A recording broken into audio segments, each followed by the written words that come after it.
When people think of impressive American skylines, their minds automatically jump to New York City and Chicago. These two are unquestionably in a class of their own, but there's many smaller American cities with spectacular skylines in their own right. Here are 10 of the most underrated skylines in smaller cities across America. Starting off the list, we're headed to Cincinnati, Ohio. Located on the north side of the Ohio River, the Queen City skyline is anchored by the 665-foot Great American Tower. The tower itself is a bit over 500 feet, but is topped with a very distinctive and very large 130-foot tiara. The 574-foot Carew Tower and the 495-foot PNC Tower round out the top three tallest in the city. Despite ranking 64th in the nation in population with just over 300,000 residents, a recent study named Cincinnati as the 24th tallest city in America. Overall, it has 27 buildings taller than 250 feet. Cincinnati's urban profile showcases a blend of historic and modern architecture. The Scripps Building, built in 1990, rises 468 feet, while the Fifth Third Center dates back to 1969 and reaches 423 feet. The city's skyline continues to evolve, with several new additions expected over the next couple years. In addition to the impressive high-rises, the city also has one of the most historic and picturesque bridges in the country, the John Roebling Suspension Bridge. When it was built, it was the longest suspension bridge in the world. It would hold that title for 20 years until it was beat by John Roebling's most famous bridge, the Brooklyn Bridge. At number 9, we have one of my favorites, but also I'm sure one that many will disagree with, Mobile, Alabama. With a population under 200,000 people, the city ranks as only the 141st largest city in America, yet still has one of the coolest high-rises in the nation. The RSA Battle House Tower was completed in 2007 and stands 750 feet tall, the tallest in the state of Alabama. In addition to the Battle House Tower, the RSA Trustmark building also stands out. Two other of Alabama's top 10 buildings can also be found in downtown Mobile, making it rank as the 34th tallest city in America. Again, all while at the same time being only 141st in the nation in population. Another fascinating element to the cityscape is Mobile's location at the edge of the Mobile Bay. The juxtaposition between the gleaming RSA Battle House Tower and the shipping cranes not far away make this one a no-brainer for this list. At number 8, we have St. Louis, Missouri. The 76th largest city by population ranks as the 35th tallest in America. By far the most notable feature in the skyline is the 630-foot tall Gateway Arch. This structure alone is cool enough to give St. Louis one of the most interesting skylines, but in addition to this, there's 3 other buildings over 500 feet tall and 36 buildings that stand over 250 feet tall. St. Louis is home to one of the tallest courthouses in America, the Thomas Eagleton Courthouse. Another building that was recently in the news is the 588-foot tower at 909 Chestnut Street. This building, formerly used by AT&T, sold relatively recently at a massive discount, over 90% off from its prior sale in 2006. This dramatic price cut was seen as a combination of reduced demand for downtown office space and also influenced by local issues like crime and drugs in the area. Despite its issues, parts of the city skyline are still expanding, particularly in the corridor between the Gateway Arch and the Cardinals' relatively new baseball stadium. Salt Lake City is another American city with an underrated skyline. Like all the cities on this list, its aggregate height ranking far exceeds its ranking in terms of population. Additionally, the city's skyline has the benefit of having spectacular mountains as a backdrop. The relatively small city has 16 buildings over 300 feet tall, including the recently completed and new tallest Astra Tower. It stands 450 feet tall and surpassed the former tallest building by about 25 feet. The skyline is dotted with unusual and fascinating pieces of history and architecture, including the Salt Lake Temple, the Joseph Smith Memorial Building, the Clock Tower at Washington Square, and the Utah State Capitol Building. On to number 6, we have Providence, Rhode Island. Providence's skyline is often overlooked but deserves a lot more recognition for its unique charm and historical significance. With 24 buildings over 200 feet tall, Providence boasts a surprisingly substantial skyline for the city of its size. The crown jewel of the skyline is the Industrial National Bank building, completed in 1927. Standing at an impressive 428 feet, it's not only the tallest building in the city of Providence, but also in the entire state of Rhode Island. This architectural marvel has been nicknamed the Superman Building due to its resemblance to the Daily Planet building from the Superman TV series. Providence's second tallest skyscraper, One Financial Plaza, rises 410 feet with 30 floors. It was completed in 1973, and it's known for its distinctive orange lights at night and festive illuminations during holidays. But what makes Providence's skyline particularly remarkable, even more than its height, is its blend of historical and modern architecture. The city houses several buildings that are over 100 years old, including the Turk's Head building, completed in 1913 and standing 215 feet tall. In fact, many of the tallest buildings in the city were constructed around or before 1930. The city also experienced subsequent building booms in the 70s and then again in the 1990s. The dichotomy of modern high-rises against the backdrop of the Providence River and the city's historical architecture creates a visually striking panorama that's often underappreciated. For number 5, we're headed to the 42nd largest city by population, Miami. Despite not being one of the largest cities by population, Miami definitely punches above its weight when it comes to high-rise construction. Although different publications use different height cutoffs for what is considered a high-rise, many rank Miami as the third tallest city in America, behind only the much larger cities of Chicago and New York. Another thing that sets Miami apart from most other American cities is how rapidly it continues to grow, particularly in recent years.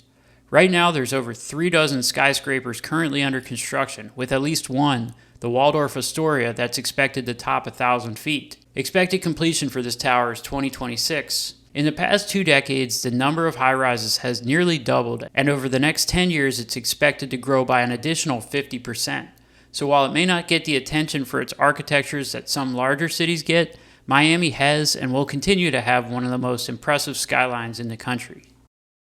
When it comes to skylines, the Minneapolis skyline is a fascinating one, and it too is often underappreciated. Despite being the 13th ranked tallest skyline in America and cracking the top 100 in the world, it often flies under the radar compared to more famous cityscapes. At the heart of the impressive skyline stands the iconic IDS Center, soaring 792 feet. Completed in 1973, it's remained the tallest building in Minneapolis for over 5 decades. Its longevity is unusual, as most major metropolitan areas have seen their tallest buildings from 1972 surpassed by newer construction. The city boasts 190 completed high-rises, with 41 exceeding 300 feet. The concentration of tall buildings creates a striking urban profile, especially when viewed from vantage points like the Stone Arch Bridge, which offers breathtaking views of the skyline in one direction and the Mississippi River in the other. Another thing that makes Minneapolis unique is its innovative Skyway system, a network of enclosed pedestrian bridges spanning 9.5 miles and connecting 80 blocks of downtown. This engineering marvel allows residents and visitors to traverse the city comfortably during its harsh winters,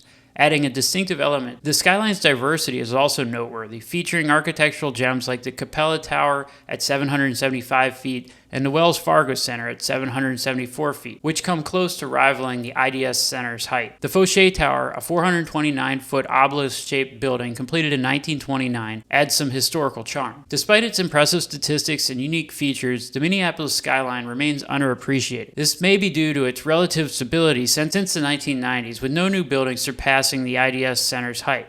It may also have to do with the geographic location of the city. Maybe because it's so far away from the mainland, the Honolulu skyline is also often overlooked in discussions of impressive urban landscapes, but it deserves recognition for its unique blend of natural beauty and modern architecture.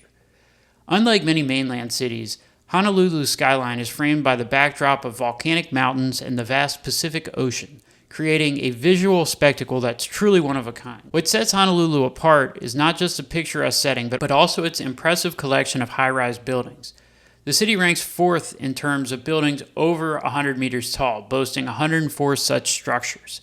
This puts Honolulu ahead of many much larger mainland cities, showcasing its surprisingly dense urban core. The city doesn't have any particularly tall buildings, with its tallest under 500 feet tall. Generally speaking, Honolulu's buildings are designed to complement rather than to dominate the natural landscape around it. This vertical growth, combined with the city's tropical setting, creates a skyline that is both modern and distinctly Hawaiian, a truly underrated gem among urban skylines. It's also notable for its rapid evolution. 9 of the city's 20 tallest buildings have been built in the last decade, with many of these being luxury condos rather than traditional office towers or hotels. This shift reflects a changing of the city and its growing appeal as a high-end residential destination. In recent years, the city of Cleveland has become the punchline to many jokes, but historically Cleveland has been one of the most important American cities.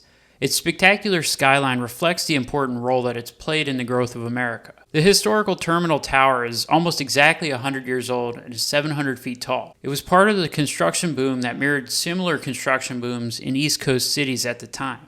When it was complete in 1927, it was the tallest building in the world outside of New York City. The current tallest building, the Key Tower, is just under 1,000 feet, good for 40th place in the country and 165th place in the world. The city of Cleveland has 22 buildings that stand over 300 feet tall, and in aggregate, the Cleveland skyline ranks as the 18th tallest in the country. At the same time, the population of the city doesn't even crack into the top 50. Cleveland's location on the shore of Lake Erie makes for some pretty spectacular views, particularly from spots like Lakewood Park or Edgewood Park.